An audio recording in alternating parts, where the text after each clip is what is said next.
नमस्कार, good morning. मैं doctor प्रीति लक्ष्मण सेठ हॉस्पिटल आईवीएफ सेंटर झांसी से।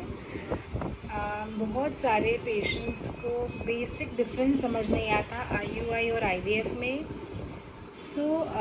मैंने सोचा मैं ये वीडियो बनाऊं जिससे आपको पता पड़े कि आईयूआई क्या होता है, आईवीएफ क्या होता है और बेसिक क्या डिफरेंस है।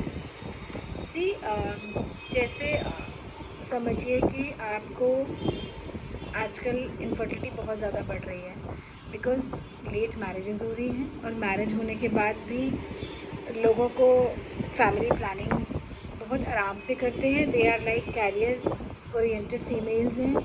सबको लगता है कि हम अपना पहले कैरियर बना लें, उसके बाद प्रेगनेंसी करें।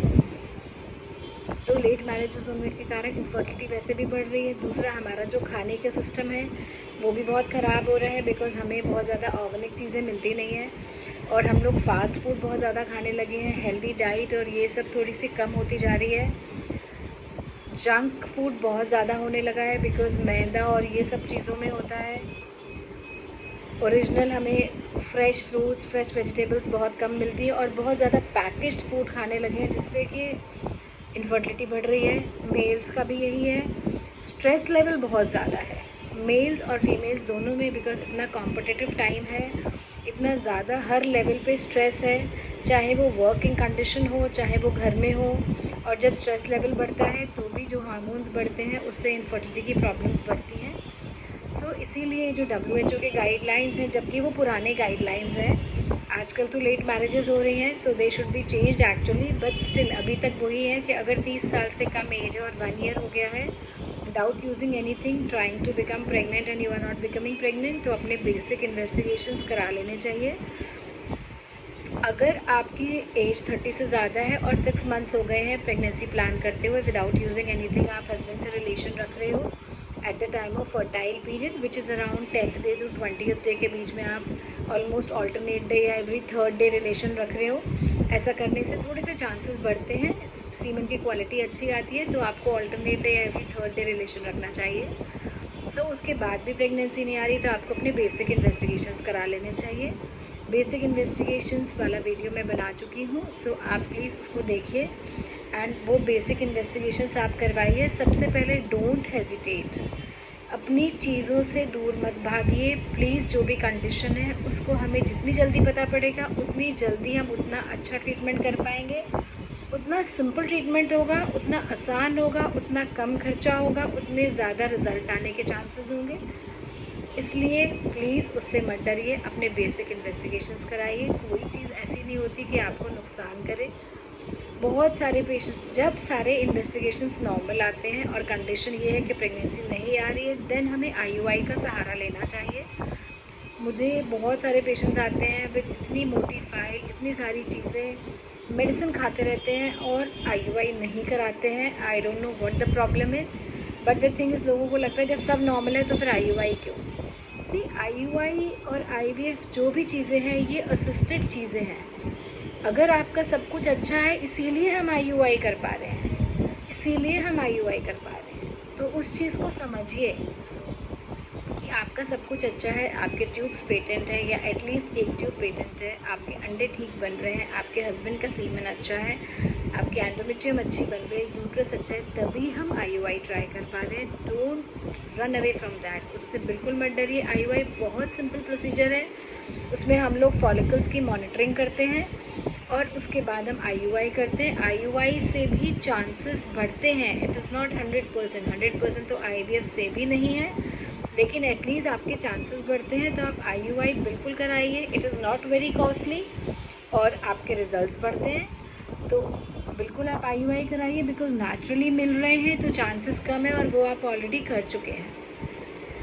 Please don't run away from IUI. IUI में 8 से 18% चांसेस होते हैं अगर आपके दोनों ट्यूब्स खुले हैं। अगर आपका सिंगल ट्यूब खुला है तो 50% कम हो गए, दैट मेक्स अराउंड 4 to 9%। इसलिए अगर आपको प्रेगनेंसी नहीं आ रही, मैं पेशेंट को यही बताती हूँ सब कुछ नॉर्मल है इसलिए ही हम आईयूआई कर रहे हैं। सेकेंडली, जैसे तैसे तैयार होते हैं, अगर प्रेगनेंसी नहीं आती है फर्स्ट आईयूआई में तो दे बिकम सो डिप्रेस्ड, सब कुछ कर लिया, आईयूआई भी कर ली, फिर भी प्रेगनेंसी नहीं आई। Oh my god, please relax.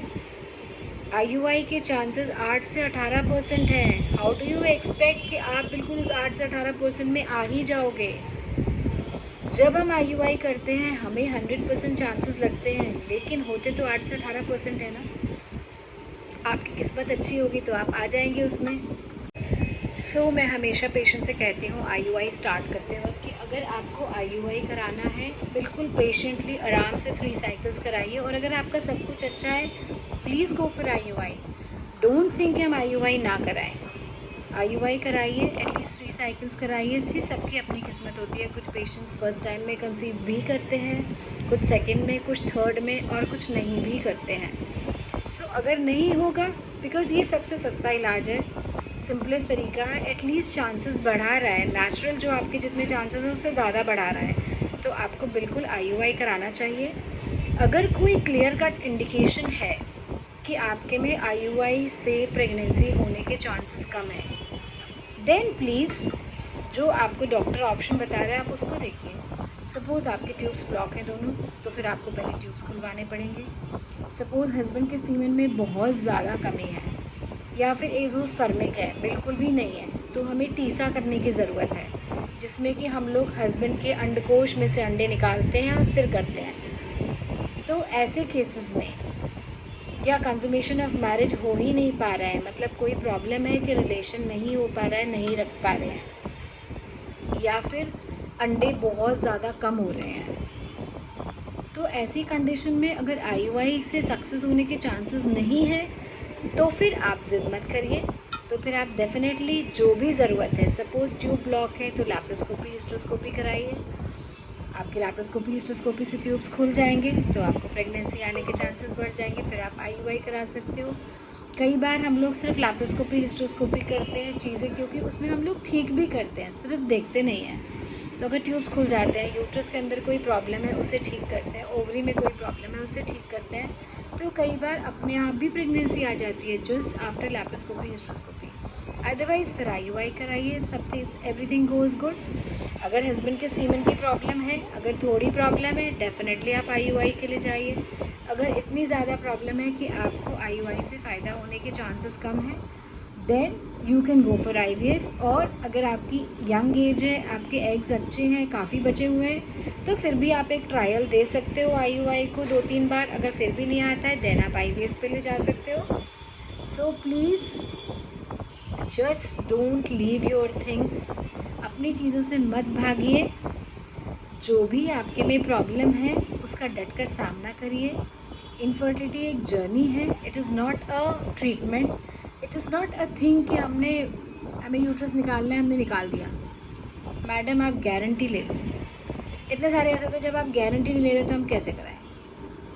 I always say guarantee तो हमारी नहीं है, आज हमें कल हम नहीं है, आपको कैसे पता। जो गारंटी लेता है वो आपको बेवकूफ़ बना रहा है, प्लीज़ बेवकूफ़ मत बनिए। इस बात की गारंटी ले सकते हैं कि अपनी तरफ से जो भी बेस्ट ट्रीटमेंट होगा वो करेंगे, जो भी आपके लिए बेस्ट पॉसिबल हमें चांसेस लगेंगे, जिस चीज़ में भी बेस्ट जो भी हम कर सकते हैं वो हम 120% करेंगे। We will give our 100%। और फिर आपकी किस्मत है, आप अपने कर्म करिए, हम अपने कर्म करेंगे। अल्टीमेटली फल तो भगवान ही देने वाला है, इसलिए लगे रहिए। और आप मुझे लिखिए कि किस पे और वीडियो बनाना है तो वो मैं बनाती हूँ। Thank you.